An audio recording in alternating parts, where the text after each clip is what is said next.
Hey, I'm Sadie Singh. And I'm Noah Schnapp. I'm Caleb McLaughlin. And I'm Gaten Matarazzo. I'm Finn Wolfhard from the show Stranger Things. Everybody is excited for season 3. Us included. But in case you haven't seen seasons 1 and 2, or you just need a quick refresher, we're here to catch you up and get you nice and ready for the new episodes. Here we go.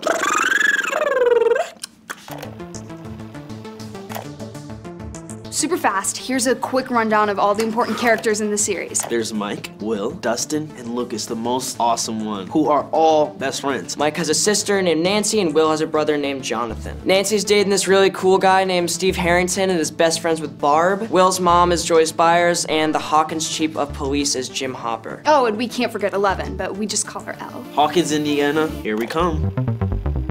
So season 1 opens in Hawkins, where we see a big, scary laboratory. Something is clearly going wrong because alarms are going off and lab coat guys are panicking. But we'll get back to that, because right now our boys, Mike, Will, Lucas, and Dustin, are playing a game of Dungeons and Dragons in Mike's basement. The Demogorgon! We're in deep shit. Nerds. So anyways, After the game, they all go their separate ways, and while biking home, Will gets attacked by this scary monster that we can't see. Spooky. Everyone starts freaking out about Will missing, but as the search goes on, we meet Elle, a girl with a shaved head and a hospital gown, who doesn't seem to speak and has some scary Men in Black types after her. You must be Benny Hammond. Afraid I am. Who should she end up running into and making friends with? That's right, the boys. Except for Will, of course. Yeah, he was busy at the time. Will! Anyway, while Will's mom, Joyce, and Hopper are looking for Will, Nancy and Barb go to a pool party at Steve's house, and while Steve and Nancy are kissing upstairs, the Demogorgon attacks Barb and brings her to the Upside Down. the Upside Down is a mirror world of our own, except everything is awful and creepy and ruled over by hideous monsters of unspeakable terror. But again, 11 can communicate between our world and the Upside Down, so that's pretty neat. Now, at this point, Will has figured out how to communicate with his mom from the Upside Down using various Christmas lights, which he can flick on and off. This leads to Joyce covering the whole house in tons of Christmas lights and figuring out a system of interdimensional communication all her own. Which makes her look like an absolute crazy person. She's not. I don't care if anyone believes me. Also, we get some gnarly flashbacks that show us Elle was used in these terrible experiments where she's sent into the Black Void at the lab near Hawkins. Eventually, state troopers find what appears to be Will's body in the water of a local reservoir. As you'd imagine, everyone's pretty shocked and upset. But Hopper, bless him, is suspicious Okay. and discovers that the tiny child's corpse in question is just a stuffed dummy. Hate when that happens. Totally. While the school has this assembly for Will, one of the bullies tries to fight Mike, but 11, in disguise of course, stops him using her telepathic powers and makes him pee his pants in front of everyone. Dude, Troy peed himself. A fair but brutal punishment. Brutal indeed. So Hopper decides to break into Hawkins' lab to see what the hell is going on, since they faked a child death and whatnot. Unsurprisingly, he gets caught, drugged, and returned home, where he wakes up and discovers several secret listening devices. The boys, along with Elle, go looking for the non-deceased Will in the woods, as do Nancy and Jonathan. Nancy gets stuck through a hole in a tree and then into the Upside Down, but Jonathan is able to pull her back through the goo hole before she gets barbed by the Demogorgon. Never say goo hole. Will's mom, Joyce, and Sheriff Hopper. Just Hopper? Right, Hopper and Joyce go and find Elle's birth mother and get a better idea of what's going down at Hawkins' lab, which clearly involves kidnapping newborn babies with cool powers. And the boys, out by the old quarry looking for answers, are attacked by the pee-pants bully Troy, who despite having a knife and a lot of pent-up anger, And sucks. gets his arm broken by Elle's mind. Oh, and Elle also makes Mike fly. Or maybe we just say hover. I can say that that is awesome and very rad. The squad from Hawkins' lab knows about Elle hiding out with the boys at Mike's house. The bad men, as they are called, set out to kidnap her back. Luckily, her superpower mind is able to flip the vans over, which rules very hard. Very hard. Now, the boys and Elle are in hiding, and it's a full-on manhunt from scary bad men in black suits. Luckily, Hopper finds them first, and the whole team concocts a plan to build a sensory deprivation tank, which will allow Elle to find Will in the Upside Down. What is this for? Fun. Elle finds Will in the Upside Down using one of her classic telepathic tricks, and while the boys wait with her in the gym, Hopper and Joyce speed off to Hawkins' lab where they're convinced they'll be able to find the entrance to the Upside Down. Unsurprisingly, they're caught almost immediately. Don't move! And taken to see the head bad dude, Dr. Brenner. Hopper convinces the lab guys to let him and Joyce go into the Upside Down and find Will since the entrance is in the lab, on the condition that neither of them saw anything or admit that they were there in the first place. We're gonna find her son, and then we're gonna forget that any of this ever happened. While all of this is happening, Nancy and Jonathan, and an unwitting Steve who is being a jerk, have set up a trap for the monster, who they catch and set on fire using a bear trap and gas, as one does. Unfortunately, when the fire goes out, the monster is gone. Where'd it go? Guess what? Government agents working with Hawkins' lab find the kids at Hawkins Middle School. They found us. And after Elle makes their eyes start bleeding, which is very cool, the monster smells blood and is off to join everyone at the school. Demogorgon. So the Demogorgon is just busting up stuff, leaving a real mess of bodies and school supplies as the kids run around trying to stop it. In a final showdown, Lucas clumsily tries to find more rocks to slingshot at the monster. Get the rocks! Get the rocks! Get the rocks! Get the rocks! Elle shows up, using all the power she has, annihilates the hell out of the Demogorgon, and it dies. It's a horrible monster, and it definitely ate Barb alive, so it's fine. Sadly though, Elle disappears at this point too, and nobody knows where she went. But Joyce and Hopper find and rescue Will from the Upside Down, so that's good. Smash cut to a few months later, everything seems back to normal. Will is Harold, the boy who came back, but still seems to be slightly affected by his ordeal. He also burps up a black slug, which is probably not great. But on a more positive note, we see a final scene where Hopper treks off into the woods and leaves a stash of Eggo waffles, Elle's absolute favorite food, in a drop box, leaving us on a hopeful note we might see her again. And Finn. We forgot to talk about the part where Jonathan beats the crap out of Steve. Kick his ass, man! Stop! But other than that, That does it for season 1, but what about season 2? We've still got all the boys. We've got Will, Mike, Lucas, and Dustin, Nancy, Steve, Jonathan, Hopper, Joyce, and of course, 11. No more Barb though, due to being eaten. yikes. And we also meet some new characters, but we'll get to them in a bit. We open on dark Pittsburgh, where a group of masked individuals are fleeing the police and eventually are able to escape because one of the people in the group has special abilities to project images in the police's minds. In this case, a tunnel collapsing and blocking the cops' way. We see her nose bleeding just like Eleven's does, so that's probably connected. The scene changes back to good old Hawkins, Indiana, where the boys are at the local arcade trying to figure out who the new high scores in the machines belong to, a mysterious character named Mad Max. Cool name. Who's Mad Max? Better than you. We also find out that even though Will is back from the Upside Down, he's not all the way back. He walks outside the arcade and is struck with the dark vision of the horrifying shadow monster looming over the entire town. Are you okay? It's no big deal. Back at school, Nancy and Steve are still going steady, and we meet two new transfer students in from California. The devilishly handsome Billy and his stepsister, a young skater named Max. Like Mad Max, maybe? Oh, and Joyce is now dating the manager of the local Radio Shack. Our old friend Hopper is called out to the local farm where he discovers all pumpkins are rotted all the way through. Will is seeing a doctor from Hawkins' lab, Dr. Owens, who is helping him deal with his PTSD, but we all know it's something more than that. Time for some good news. It turns out Elle is alive and well, and living with Hopper up in a remote cabin in the woods. She's living in the woods and getting extreme cabin fever, and also occasionally visiting Mike through her little void space.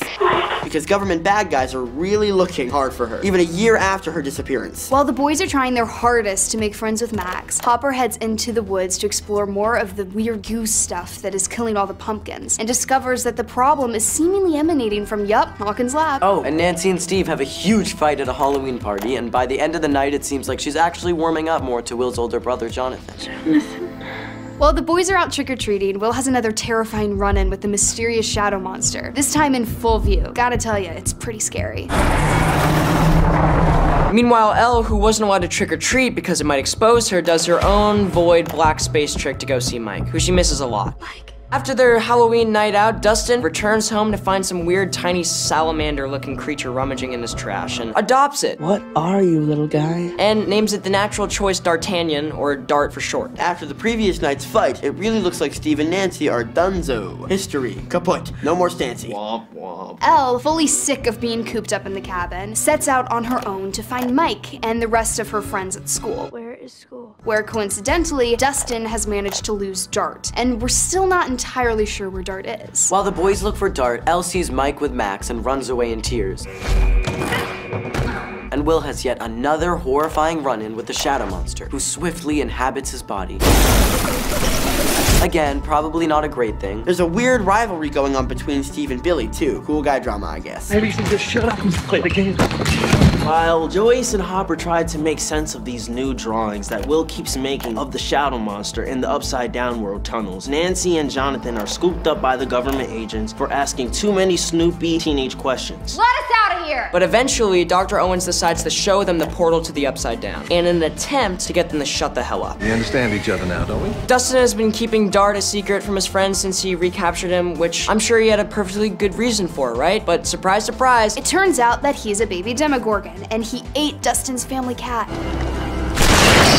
Whoops. And Hopper, who seems to have figured out Will's cryptic maps, starts digging in one of the desiccated pumpkin patches and discovers an entrance to the monster's tunnels. And of course, because he's Hopper, he jumps on in. He's a brave one, all right, but he's also stupid because he almost immediately gets knocked out by monster gas, I guess.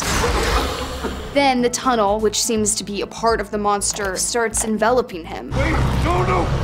But more on that later. Meanwhile, Elle, who discovered Hopper's research on her origin, heads off to find her birth mother, who we find almost completely catatonic in a rocking chair, unable to communicate. Sunflower.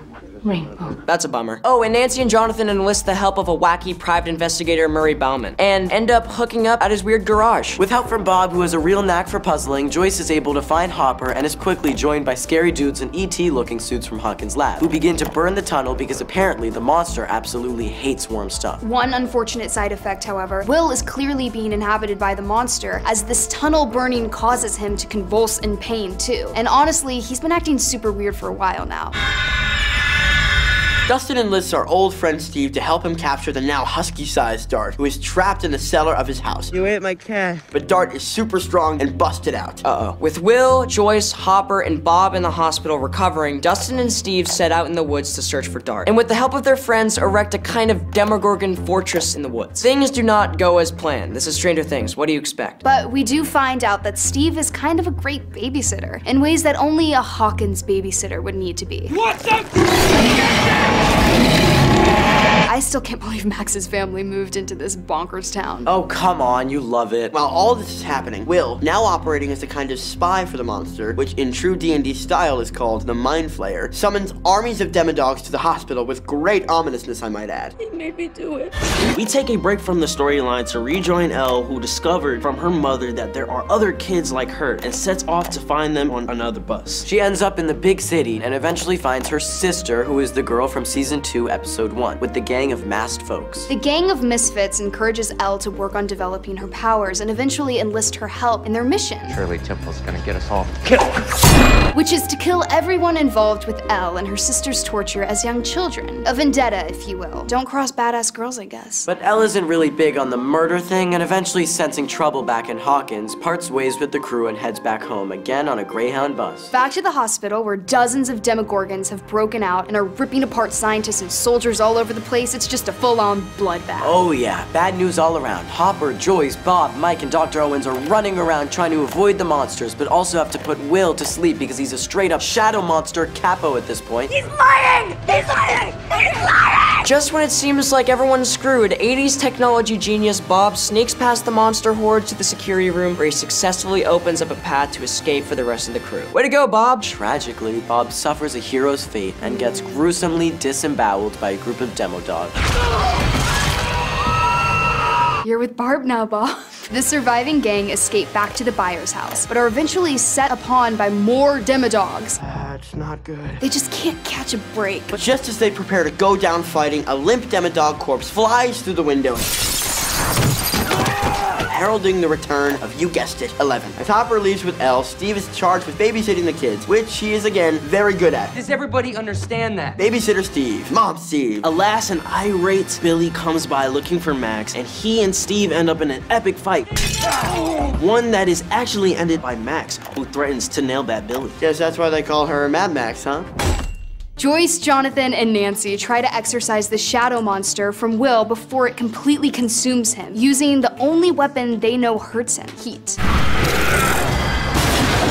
Meanwhile, Steve and the kids head down to the tunnels to try and burn up the monster with some gasoline. Hard to imagine they'll be able to do what a bunch of soldiers with flamethrowers couldn't, but you've gotta admire their pluck. And of course, no monster could be fully defeated without Elle, who alongside Hopper descends into Hawkins' lab's gate. And as Hopper fires off a machine gun at the Demodogs, swarming all around them, Elle uses her powers to fully close the gate beneath Hawkins' lab. Bye-bye, Mr. Mindflayer. Way to go, Elle. Cut to a month later, where the government finally was forced to admit their role in the death of Barb and Bob, and Hawkins' lab is shut down for good. And as a nice little wrap-up for our heroes, all the kids end up at the school's snowball, where Dustin has a, let's say, new hairdo. Elle shows up looking very dolled up to dance with Mike, and oh, they finally kiss. And oh, Lucas and Max are a couple now. Pretty damn cute if you ask me. Unfortunately, in true Hawkins form, the final shot warns that stuff is about to get extremely real for the kids in season 3. Anywho, now that you're all caught up, you're ready to dive into season 3. That's good. Check it out on Netflix.